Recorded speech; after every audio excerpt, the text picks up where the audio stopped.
Most people make kimchi in a kitchen.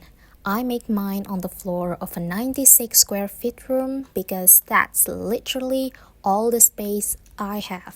Hi, welcome back. So, yes, I don't have a kitchen, I don't have a table, and today I decided to make kimchi anyway.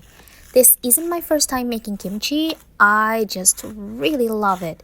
I'm not Korean, but kimchi is delicious, healthy, and honestly, one of the easiest probiotic foods you can make at home.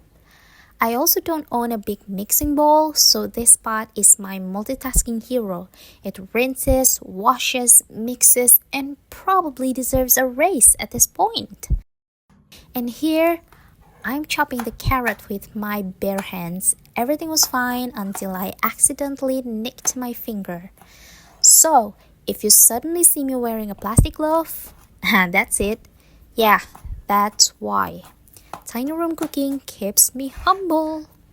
I know the setup looks chaotic, but cooking on the floor like this is kind of peaceful. No fancy tools, no special angles, just me, a pot, and my stubborn determination to eat good food. Would I love a proper kitchen someday? Absolutely. But for now, using what I have feels strangely rewarding. Good food doesn't need a perfect space, just a bit of effort.